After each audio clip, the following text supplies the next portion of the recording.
কোনো একটা সুন্দর ছবি দেখলে আমরা সেই ছবির এবং তার চিত্রকরের প্রশংসা করি। একইভাবে কোনো বড় খেলোয়াড়, কোনো নামকরা চলচ্চিত্র শিল্পী বা কোনো উত্তম স্থাপত্যের আমরা প্রশংসা করি। কিন্তু এই সমস্ত ব্যক্তি বা তাদের কলা হয়তো সক্রিয়ভাবে আমাদের উপকারে আসে না, ব্যক্তিগতভাবে। আমরা যখন আমাদের সাহায্যকারী, আমাদের উপকারী কোনো ব্যক্তির প্রশংসা করি এবং সেটা আন্তরিকভাবে করি, তখনই আমাদের প্রশংসা সার্থক হয়, তাই নয় কি? লোক দেখানো নয়, কিন্তু প্রকৃত হৃদয় থেকে প্রশংসা করা।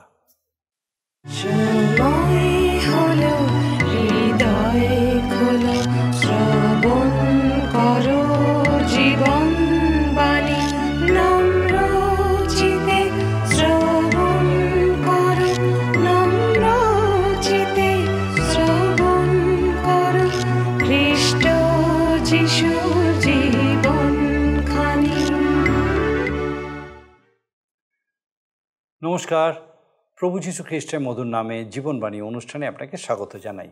পবিত্র বাইবেলের গীত সংহিতা পুস্তকের পঞ্চম তথা অন্তিম খণ্ডের গীতগুলি নিয়ে আমরা আলোচনা করছি। আর আমাদের গত পর্বে আমরা গীত সংহিতা 107 থেকে 110 অধ্যয়ন করেছি, যা মূলত সদাপ্রভু স্তব স্তুতি প্রশংসামূলক গীত। ঈশ্বরের দয়া ও করুণার কোনো শেষ নেই, তা অনন্তকাল স্থায়ী। তাই আমাদের আজকের আলোচ্য গীতগুলিও তার প্রশংসাতেই রচনা করা হয়েছে। আমরা আজকে গীত সংহিতা 11 থেকে 115 অবধি আলোচনা করব। আজ আমরা গীত সংহিতা 111 থেকে 115 অবধি আলোচনা করব। বস্তুত 111, 112 ও 113 গীতকে হালেলুয়া গীত বলে আখ্যা দেওয়া হয়েছে। গীত সংহিতা 111 রচিত হয়েছে সদাপ্রভুর কর্ম সকলের প্রশংসা করে। ইব্রীয় ভাষায় এই গীতটি খুবই ছন্দময় একটি রচনা, যা বাংলা অনুবাদে ঠিকভাবে বোঝা যায় না। এটাই হচ্ছে সেই নতুন গীত যা স্বর্গে গাওয়া হবে। গীতরচক বলেছেন, তোমরা সদাপ্রভুর প্রশংসা করো। ইব্রীয় ভাষায় এক কথায় যা হলো হালেলুয়া। গীতটির শেষে গীতরচক বলেছেন যে তিনি তার প্রজাদের মুক্ত করেছেন এবং তার নিজের নিয়ম তাদেরকে জ্ঞাত করেছেন। তিনি স্বয়ং যেমন নিত্যস্থায়ী, তার প্রশংসাও সেই রকমই নিত্যস্থায়ী। গীত সংহিতা 112 হলো আরেকটি অপূর্ব প্রশংসা গীত, যা তার ধর্মশীলতার প্রশংসায় রচিত হয়েছে। এই গীতটিও একটি সুন্দর ছন্দে লেখা এবং ইব্রীয় বর্ণমালার 22টি বর্ণকেই এখানে অন্তর্ভুক্ত করা হয়েছে, যা অবশ্যই বাংলা অনুবাদে বোঝা যায় না। ঈশ্বরের ধর্মশীলতার কারণে তাকে পাপের বিচার করতে হবে। গীতরচক বলেছেন, যারা ঈশ্বরকে ভয় করে তাদের কাছে তাঁর আজ্ঞা সকল প্রীতিজনক, তারাই ধন্য। এমন একটি দিন আসছে যেদিন সমস্ত দুষ্টতা, মন্দতা বিলীন হয়ে যাবে এবং ঈশ্বরের ধার্মিকতায় তার সৃষ্টি পূর্ণ হবে। এই কারণে সদাপ্রভুর প্রশংসা হোক। গীত সংহিতা 113 হচ্ছে সৃষ্টিকর্তা ও ত্রাণকর্তা ঈশ্বরের উদ্দেশ্যে প্রশংসা করে লেখা একটি কোরাস। 113 থেকে 118 গীতগুলি ইসরায়েল জাতির বিভিন্ন পর্বগুলিতে সদাপ্রভুর প্রশংসায় গাওয়া হতো। 113 গীত হচ্ছে প্রশংসা ও আরাধনার একটি বহুমূল্য ও অপূর্ব রচনা। আদিকাল থেকে অনাদিকাল অবধি, পূর্ব দিক থেকে পশ্চিম দিক অবধি সদাপ্রভুর নামের প্রশংসা করা হোক, কারণ তার দয়া অনন্তকাল স্থায়ী। তিনি অতুলনীয়, তিনি কৃপাবান। সদাপ্রভুই হচ্ছেন আমাদের পরিত্রাতা, আমাদের ত্রাণকর্তা, তার প্রশংসা হোক। গীত সংহিতা 114 হচ্ছে আরেকটি প্রশংসা গীত, যা ইসরায়েলের একটি ঐতিহাসিক সময়ের উদ্দেশ্যে লেখা হয়েছে। এই গীতের মূল ভাব হলো যে ঈশ্বর তার প্রিয় সন্তানদেরকে নেতৃত্ব দেন। সম্ভবত এই গীতটি নিস্তার পর্ব পালন করার সময় গাওয়া হতো। আমরা লক্ষ্য করব যে এই গীতটাতে ইসরায়েলের ইতিহাসের সেই সময়কার কথা বলা হয়েছে যখন তারা মিশর দেশের দাসত্ব থেকে মুক্ত হয়েছিল। গীতটির সূচনা হয়েছে প্রান্তরের মধ্যে দিয়ে ইসরায়েল জাতির যাত্রা দিয়ে। সেই যাত্রায় তারা যে কেবল আশ্চর্যভাবে লোহিত সাগর পার হয়ে গেছিল তা নয়, তারা একইভাবে জর্দন নদীও পার হয়েছিল। এটি নিস্তার পর্ব উদযাপনকালে গাইবার জন্য অত্যন্ত একটি উপযোগী গীত। গীত সংহিতা 115 একটি বিস্ময়কর বিষয় হলো যে যখন আমাদের প্রভু তার শিষ্যদের সঙ্গে নিস্তার পর্ব সেই উপরের কুঠুরিতে পালন করছিলেন এবং প্রভুর ভোজ দিয়েছিলেন, তখন তিনি নিজে এই গান করেছিলেন। এই গীতটিও এটি প্রশংসা গীত, যার মূল ভাব হলো ঈশ্বরের গৌরব হোক, কারণ তিনি হচ্ছেন সমস্ত দেবতাদের বিপরীত।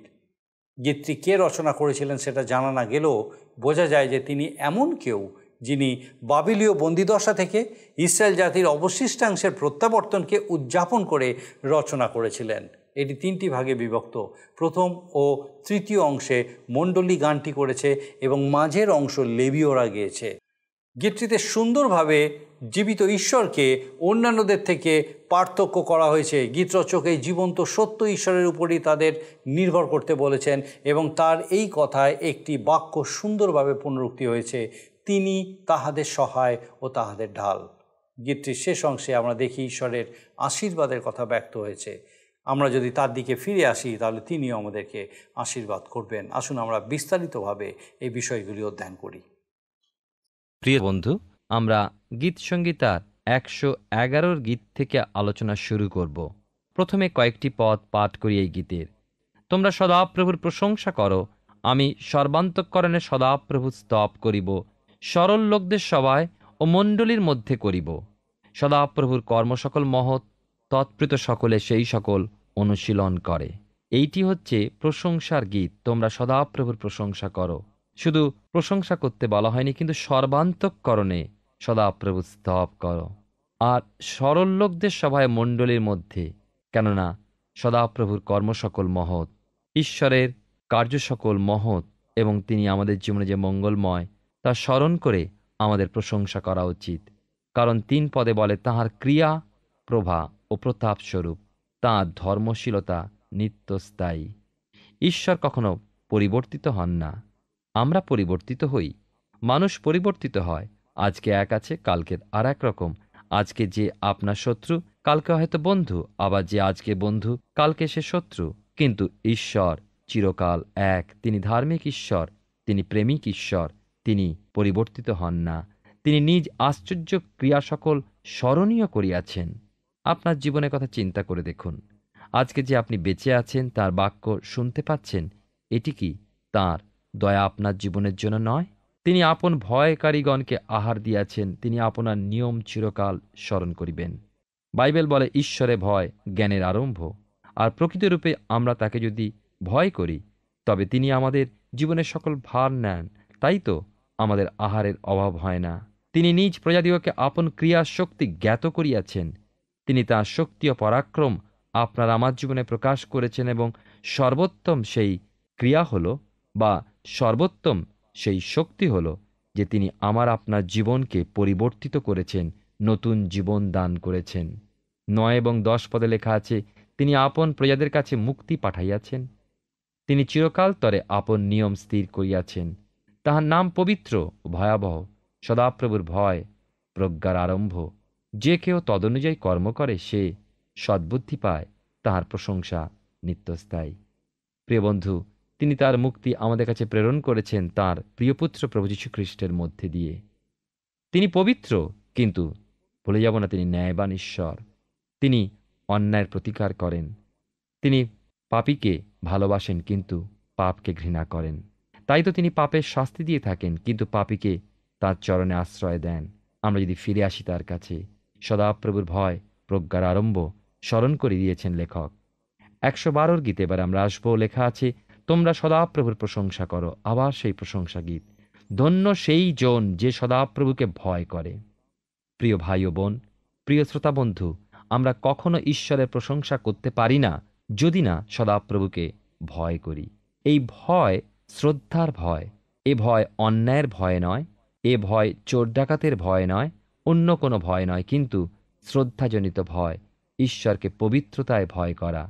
যে তাহার আজ্ঞাতে অতিমাত্র প্রীত হয়, তাহার বংশ পৃথিবীতে বিক্রমশালী হইবে, সরল লোকের গোষ্ঠী ধন্য হইবে। তার গৃহে ধন ও ঐশ্বর্য থাকে, তার ধার্মিকতা নিত্যস্থায়ী। যে ঈশ্বরকে ভয় করে, যে তার প্রশংসা করে, তার জীবনে, তার পরিবারে, তার গৃহে ঈশ্বরের আশীর্বাদ এবং তার ধার্মিকতা নিত্যস্থায়ী হয়। সরল লোকের জন্য অন্ধকারে জ্যোতি উদিত হয়। সে কৃপাময়, স্নেহশীল ও ধার্মিক। প্রিয় ভাই ও বোন, ঈশ্বরকে নিয়ে আমি আপনি যদি চলি, আমাদের জীবনে অন্ধকার আসতে পারে, পরিবারে দুঃখ, কষ্ট, সমস্যা আসতে পারে, কিন্তু তার মধ্যে ঈশ্বরের জ্যোতি, ঈশ্বরের আশীর্বাদ সকল কিছুকে আলোকিত করে রাখে। 6 পদে লেখা আছে, কারণ সে কোনো কালে বিচলিত হইবে না। ধার্মিক চিরকাল স্মরণে থাকিবে, অশুভ সংবাদেও সে ভয় করিবে না। তার চিত্ত স্থির, তার সদাপ্রভুতে নির্ভর করে। তাহার চিত্ত সুস্থির, সে ভয় করে না, শেষে সে আপন বিপক্ষের দশা দেখিবে। সে বিতরণ করিয়াছে, দরিদ্রদিগকে দান করিয়াছে, তাহার ধার্মিকতা নিত্যস্থায়ী, তাহার শৃঙ্গ গৌরবে উন্নত হইবে। দুষ্ট লোক তাহা দেখিয়া বিরক্ত হইবে, সে দন্তঘর্ষণ করিবে, গলিয়া যাইবে, দুষ্টগণের অভীষ্ট বিনষ্ট হইবে। আমরা এই অংশে দেখতে পাচ্ছি যে অশুভ সংবাদেও সে বিচলিত হইবে না, কারণ তার ভিত্তি সদাপ্রভুতে, তার নির্ভরতা সদাপ্রভুতে। সে দেখবে বিপক্ষের সমস্যা, দুঃখ, কষ্ট এবং তাকে হয়তো উদ্ধার রক্ষাও করতে যাবে, কিন্তু সে নিজে বিচলিত হবে না। খ্রিস্টীয় জীবনে ঈশ্বরের উপরে যারা নির্ভরশীল, যারা প্রকৃতরূপে ঈশ্বরকে নির্ভর করে জীবন পথে এগিয়ে চলেছেন, তাদের জীবনের এমনই অবস্থা। এবারে আমরা দেখব 113 গীত। আমরা দেখি যে এখানে মানবের সৃষ্টিকর্তা মুক্তিদাতা ঈশ্বরের উদ্দেশ্যে সমাবেত কণ্ঠে প্রশংসা গানের উদ্দেশ্যে এটি লেখা। আমরা দেখব পিতা ঈশ্বরের মহিমা, আর ঈশ্বরের এই মহিমা ও সেই মহিমার প্রশংসা আমরা দেখতে পাব রাজা দাউদ রচিত 113 গীত থেকে 118 গীতের মধ্যে। আর আজকের এই গীতগুলো গাওয়া হয় যদি, সেই সময় বেশিরভাগ ক্ষেত্রে গাওয়া হতো নিস্তার পর্বের দিনে, পঞ্চসপ্তমীর দিনে ও সমাগম তাম্বু অপসারণের দিনে, এবং সম্ভবত ইসরায়েল জাতির সমস্ত রকমের অনুষ্ঠান উদযাপনের দিনে। তারা তাদের এই সমস্ত অনুষ্ঠানের আনন্দের সঙ্গে ঈশ্বরের উদ্দেশ্যে এই সব গীতগুলি আনন্দ সহকারে গাইত, আর এইভাবেই তারা সেই সমস্ত দিনগুলোতে মহিমাময় ঈশ্বরের প্রশংসা গানের সাথে গাইত। আর সেই কারণে দাউদের এই 113 গীতটা নিঃসন্দেহে ঈশ্বরের প্রশংসা ও আরাধনা করার পক্ষে একটি যথোপযোগী আনন্দপূর্ণ মূল্যবান গীত। 113 গীতে এক পদে লেখা যে, তোমরা সদাপ্রভুর প্রশংসা করো, হে সদাপ্রভুর দাসগণ প্রশংসা করো, সদাপ্রভুর নামের প্রশংসা করো। অনর্থক ঈশ্বরের নাম নেওয়া আমাদের পক্ষে উচিত নয়। আমাদের উচিত ঈশ্বরের প্রশংসা করা, কেননা ঈশ্বরের এই প্রশংসা এমন যা কোনোদিন শেষ হয়ে যাবে না, কারণ তিনি সৃষ্টিকারী ও মুক্তিদাতা ঈশ্বর। 2 থেকে 6 পদে দেখি, এখানে লেখা আছে, ধন্য সদাপ্রভুর নাম এখন অবধি অনন্তকাল পর্যন্ত, সূর্যের উদয়স্থান অবধি তাহার অন্তস্থান পর্যন্ত সদাপ্রভুর নাম কীর্তনীয়। ঈশ্বর এত মহান, এত ঊর্ধ্বে যে তিনি তাঁর অঙ্গুলি নির্দেশের দ্বারাই স্বর্গকে, পৃথিবীর সমস্ত কিছুকেই নিয়ন্ত্রণ করতে পারেন। সেহেতু এই মহান ঈশ্বরের তুল্য কে রয়েছে? কার সাথে আমরা আমাদের এই ঈশ্বরের তুলনা করতে পারি? তিনি যখন ঊর্ধ্বে সমাসীন, তখন তিনি নিঃসন্দেহে সর্বোচ্চ ও মহান। আর তিনি যখন সৃষ্টিকর্তা, তখন তিনি নিশ্চয়ই তাঁর সমস্ত সৃষ্টির প্রতি দৃষ্টি রাখেন। তাই সেই ঈশ্বরের দৃষ্টি নিঃসন্দেহে আমাদের উপরে রয়েছে। আসুন আমরা এখন লক্ষ্য করি ঈশ্বর আমাদের জন্য কি করতে চলেছেন। 113 গীতে 7 পদে লেখা আছে, তিনি ধূলি হইতে দীনহীনকে তোলেন, সারের ঢিবি হইতে দরিদ্রকে উঠান। 9 পদে লেখা আছে, তিনি বন্ধাকে গৃহিণী করেন, পুত্রদের আনন্দময়ী মাতা করেন, তোমরা সদাপ্রভুর প্রশংসা করো। এর মধ্যে আমরা কিসের প্রমাণ পাই? ঈশ্বর সকল কিছু সম্ভবকারী, কোনো কিছুই তার কাছে অসম্ভব বলে নেই। তাই সেই সকল সম্ভবকারী বিষয়ের জন্য ঈশ্বরকে আপনি ধন্যবাদ দিন। সেই ঈশ্বরের উদ্দেশ্যে আপনি প্রশংসার সাথে আনন্দ গান করুন। পবিত্রময়ের আরাধনায় নিজেকে কলুষতা মুক্ত রাখুন, কেননা পবিত্রময় ঈশ্বর কখনোই চান না যে আপনি এবং আমি কলুষতার মধ্যে থেকে শুধুমাত্র ব্যবস্থা বা নিয়ম পালনের ন্যায় তা স্তব গান উচ্চারণ করি। তিনি চান পবিত্রতা। তাই আমাদেরকে স্মরণে রাখতে হবে যে ঈশ্বরের উদ্দেশ্যে আমরা যা কিছু করি না কেন, তা যেন আমরা সর্বদা সত্যে, আত্মায় ও ধার্মিকতার মধ্যে থেকে করতে পারি। প্রিয় বন্ধু, আসুন আমরা এরপরে 114 গীত নিয়ে আলোচনা করব। আজকে দেখব এই 114 গীতে মূল বিষয় ঈশ্বর নিজেই তাঁর সন্তানদের চালনা করেন। গীতিকার দাউদ রচিত এই গীতটি কিন্তু আর একটা ঈশ্বরীয় প্রশংসা গীত, এবং এই গীতটিও বিভিন্ন অনুষ্ঠান দিনে ইসরায়েল জাতি গাইত। এর আগে আমরা দেখেছি যে গীতসংগীতার 3টি বিশেষ অধ্যায়কে প্রশংসা গীত হিসাবে চিহ্নিত করা হয়েছে। ঈশ্বর সৃষ্টিকর্তা ঈশ্বর, তিনি উদ্ধারকর্তা এবং তিনি সমগ্র সৃষ্টির উদ্ধারকর্তা। সে কারণে আমাদের উচিত সেই ঈশ্বরের প্রশংসা করা, এবং আজ এই প্রশংসা গীতের উদ্দেশ্যে তাই রয়েছে। আমরা এখন লক্ষ্য করব এই গীতটা কোন সময় গাওয়া হয়েছে এবং সেই সময়টি কেমন ছিল। তাহলে আমরা দেখব গীতটা গাওয়া হয়েছিল ইসরায়েল জাতির দ্বারা এবং সেই ইসরায়েল জাতি যখন মিশরীয়দের কাছ থেকে মুক্তিপ্রাপ্ত হয়ে ফিরে আসছে, তখন তারা পথের মধ্যে এই গানটি গাইছে। 114 গীতে প্রথমে লেখা আছে, ইসরায়েল যখন বাহির হইল মিশর হইতে, যাকবের বংশ পরভাষী লোক হইতে, তখন জিহুদা হইল তাহার ধর্মদাম, ইসরায়েল হইল তাহার রাজ্য। দেখিয়া সমুদ্র পলায়ন করিল, জর্দন উজানে বহিল। অব্রাহাম যখন প্রথম সেই ঈশ্বর প্রতিশ্রুত ভূমির উদ্দেশ্যে গেলেন, তখন তিনি ছিলেন সম্পূর্ণ একজন নূতন ব্যক্তি, অর্থাৎ তিনি সেই জায়গা সম্পর্কে একেবারেই অনভিজ্ঞ। কিন্তু ঈশ্বর তাকে বললেন, আমার প্রজারা মিশরে যাবে এবং সেখানে তারা এক জাতি উৎপন্ন করবে। আর ইসরায়েল সেই মিশরে গিয়েছিল এবং সেই মিশরেই তারা এক জাতি উৎপন্ন করেছিল, এবং সেই মিশরের মধ্যেই এক বিপরীত মতাবলম্বী জাতির আবির্ভাব হয়েছিল। তা আমরা ইতিপূর্বে প্রত্যক্ষ করেছি। বাইবেলে বর্ণিত হয়েছে সেই সমস্ত দিনে ইসরায়েলদের মধ্যে যে সমস্ত কিছু ঘটেছিল, তাদের দুঃখ, কষ্ট, সমস্যা, যা তারা মিশরে থাকাকালীন ভোগ করেছিল। কিন্তু তারপর আমরা দেখি যে ঈশ্বর তার নিজ প্রতিজ্ঞার কথা স্মরণ করলেন, যা তিনি সেই ইসরায়েল জাতিকে জানিয়েছিলেন। সেই প্রতিজ্ঞা অনুযায়ী তিনি তাদের ক্রন্দন শুনলেন, তিনি তাদের সন্তানদের প্রতি দৃষ্টি স্থাপন করলেন এবং তাদেরকে সম্মান প্রদর্শন করলেন। ঈশ্বর তাদেরকে উদ্ধার করলেন মিশর থেকে, তাদের সেই কষ্টের থেকে, তাদের সেই বন্দিত্ব থেকে। এবং সেই গীত উদ্ধারপ্রাপ্ত ইসরায়েল জাতি ঈশ্বর দ্বারা মুক্ত হয়ে নির্জন প্রান্তরে চলতে চলতে মুক্তির অনাবিল শান্তিতে মনের আনন্দে গিয়েছেন। আমরা দেখি কয়েকটি পদ পাঠ করেছি যে সমগ্র জাতির উদ্দেশ্যে ঈশ্বর বলছেন, সমগ্র জাতি একদিন ঈশ্বরের উদ্দেশ্যে একত্র হবে এবং তারা একত্রে এক স্থানে ঈশ্বরের আরাধনা করবে। ঈশ্বরের যা ইচ্ছা তা হলো এই যে ইসরায়েল জাতি হবে এমন এক জাতি যা জগতের সামনে যাজকত্ব করবে। তাদের দ্বারা যেন অনেক জাতি ঈশ্বরের নিকটবর্তী হতে পারে। প্রিয় ভাই ও বোন, আমরাও আত্মিক ইসরায়েল রূপে সেই একই যাজকত্ব লাভ করেছি। 114 গীতে 3 পদে লেখা আছে, দেখিয়া সমুদ্র পলায়ন করিল, জর্দন উজানে বহিল। ইসরায়েল সন্তানগণ শুধুমাত্র লোহিত সমুদ্র অতিক্রম করেনি, তারা জর্দন নদীকেও অতিক্রম করেছিল। আমরা যিহোশূয়া পুস্তকে সেই বিষয় দেখতে পাই। এবং ঈশ্বরের তাঁর সেই মনোনীত যাজক সেই জাতিকে কিভাবে সেই জর্দন নদীর মধ্যে দিয়ে অতিক্রম করিয়েছিল, তা আমরা এখন একটু দেখব। ঈশ্বর তা সেই জাতির জন্য কি করেছিলেন লেখা আছে এখানে। যিহোশূয়া তার 3 অধ্যায় 13-17 পদে, পরে এইরূপ হইবে, সমস্ত ভূমণ্ডলে প্রভু সদাপ্রভুর নিয়ম সিন্দুক বাহক যাজকদের পদতল জর্দনের জলে প্রবিষ্ট হইবা মাত্র জর্দনের জল অর্থাৎ উপর হইতে যে জল বইয়া আসিতেছে তাহা ছিন্ন হইবে এবং এক রাশি হইয়া দাঁড়াইয়া থাকিবে।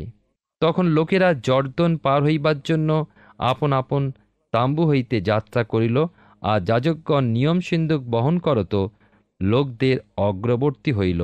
আর সিন্দুক বাহকেরা যখন জর্দন সমীপে উপস্থিত হইল এবং জলের ধারে সিন্দুক বাহক যাজকগণের চরণ জলমগ্ন হইল।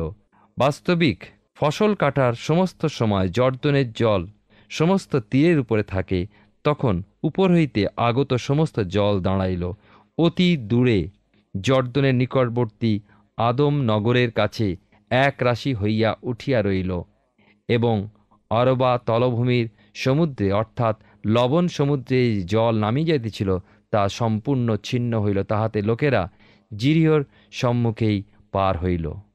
প্রিয় শ্রোতা বন্ধু, এ হল ঈশ্বরের তত্ত্বাবধান, তাঁর নিজ সন্তানদের প্রতি এ হল তাঁর মর্মবোধ। তিনি আপনাকে ঠিক একইভাবে সমস্ত রূপ আমাদের জগতের পাপের সমুদ্রের মধ্যে দিয়ে নিরাপদে ও নির্বিঘ্নে গমন করাতে পারেন, তবে যদি আপনি সেই ঈশ্বরের প্রতি নির্ভর করেন ও তার প্রতি আপনি আপনার বিশ্বাসপূর্ণ আস্থা রাখেন। তিনি যদি সেই ইসরায়েল জাতিকে তাদের সেই সমস্ত অবস্থা থেকে উদ্ধার করতে পারেন, তখন আপনি স্থির ও নিশ্চিতভাবে বিশ্বাস করুন সেই এক ঈশ্বর আপনাকেও তা করতে পারেন। আপনিও পারেন ঈশ্বরের উপর বিশ্বাস করে নির্ভয় সমস্যার সাগর পাড়ি দিতে। আসুন 114 গীতের 5 পদ দেখি। লেখা আছে কি? লেখা আছে, তোমার কি হইল সমুদ্র, তুমি কেন পালাইলে? জর্দন তুমি কেন উজানে বহিলে? সৃষ্টিকারী ঈশ্বর, যাকে আমরা আমাদের 113 গীতে আলোচনার মধ্যে দেখেছি, এবং তাঁর সেই চিরস্থায়ী ক্ষমতা, যে ক্ষমতার দ্বারা তিনি লোহিত সমুদ্রকে থামিয়ে দিয়েছিলেন, যে ক্ষমতা গুণে তিনি জর্দন নদীকে থামিয়ে দিয়েছিলেন, এর মাধ্যমে আমরা ঈশ্বরের কোন ক্ষমতার পরিচয় পাই? এর মাধ্যমে আমরা ঈশ্বরের অলৌকিক ক্ষমতার পরিচয় পাই। তাই আমরা দেখি যে এই দুই ক্ষেত্রে ঈশ্বর তার অলৌকিক অদ্ভুত কার্যের দ্বারা তাঁর সন্তানদেরকে উদ্ধার করেছেন। কিন্তু আমরা যদি একটু ভালো করে বিষয়টা নিয়ে চিন্তা করি, তাহলে আমরা দেখতে পাব এই দুই উদ্ধারই কিন্তু ছিল ভিন্ন প্রকারের ও ভিন্ন উদ্দেশ্যে। যখন ইসরায়েল জাতি লোহিত সমুদ্র অতিক্রম করেছে, তখন তাদের শর্ত ছিল কি না, তারা ঈশ্বরের নিয়ম মেনেছিল। নিজেদের দরজার সেই কপাটের উপরে রক্তের দ্বারা তারা ছাপ দিয়েছিল, যা তাদের প্রতি ঈশ্বরের নির্দেশ ছিল। এর দ্বারা তারা তাদের বাধ্যতা দেখিয়েছিল। কিন্তু সেই ইসরায়েল জাতি যখন জর্দন পার হয়েছিল, তখন তাদের মধ্যে কি ছিল? না, তাদের মধ্যে ঈশ্বরের প্রতিশ্রুতি ছিল, আর যার জন্যই তারা নিরাপদে ও নির্ভয়ে জর্দন পরপারে ঈশ্বরের সেই প্রতিশ্রুত ভূমিতে পৌঁছাতে পেরেছিল। দুই ক্ষেত্রে দুই ভিন্ন উদ্দেশ্য, একটা হলো উদ্ধার, অন্যটা হলো ঈশ্বরের প্রতিজ্ঞা পালন।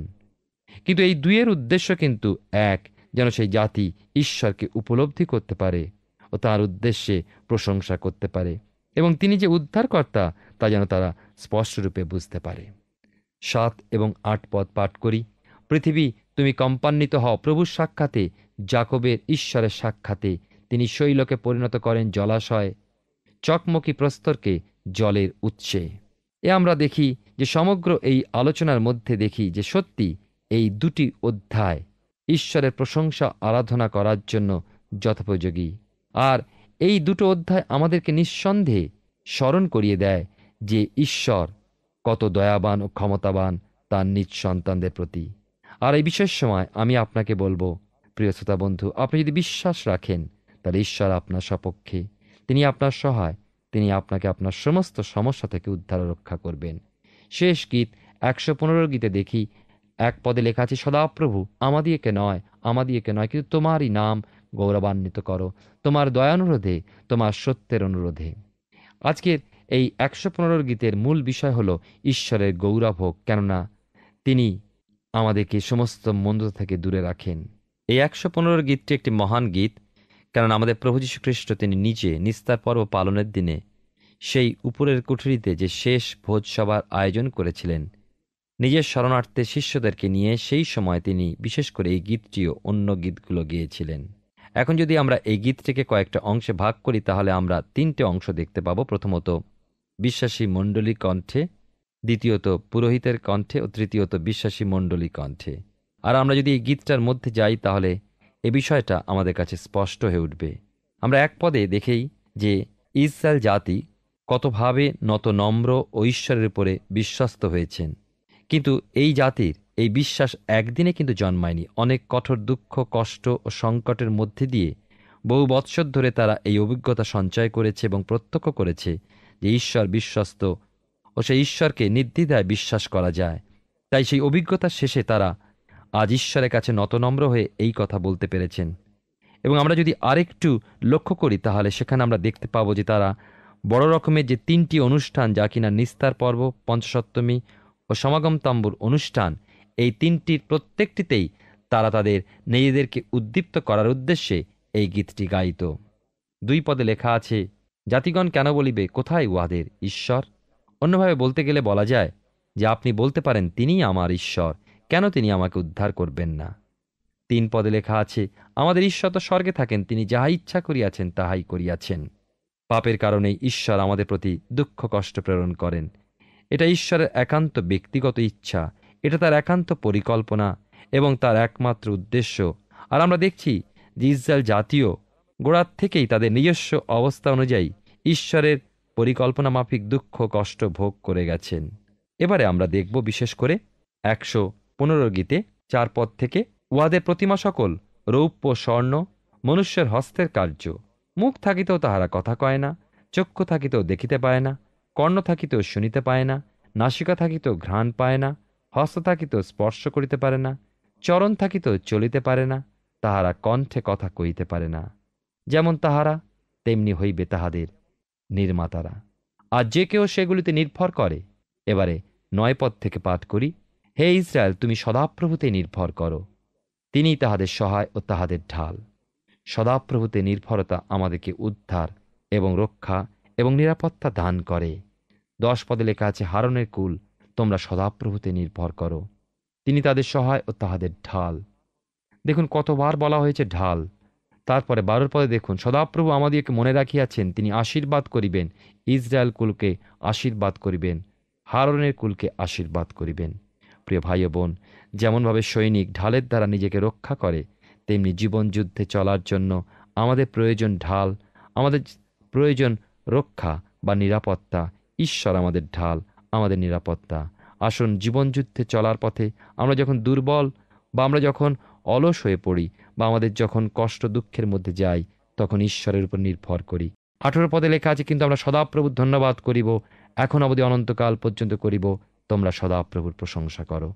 আসুন, রক্ষাকারী ঈশ্বর তিনি আপনাকে আমাকে রক্ষা করে নেবেন, কিন্তু আমাদের জীবনে তার উপর নির্ভর করি, ধন্যবাদ এবং প্রশংসা করে এগিয়ে চলি। ঈশ্বর আপনার জীবনে মঙ্গল করুন।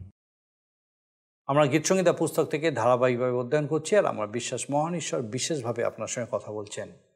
আমরা এখন গীতসংহিতা গ্রন্থের যে অংশের গীতগুলি নিয়ে আলোচনা করছি, সেগুলি ঈশ্বরের উদ্দেশ্যে কেবলই প্রশংসা করা হয়েছে। তিনি সুন্দরভাবে আমাদেরকে সৃষ্টি করেছেন, তার জন্য তার প্রশংসা করি।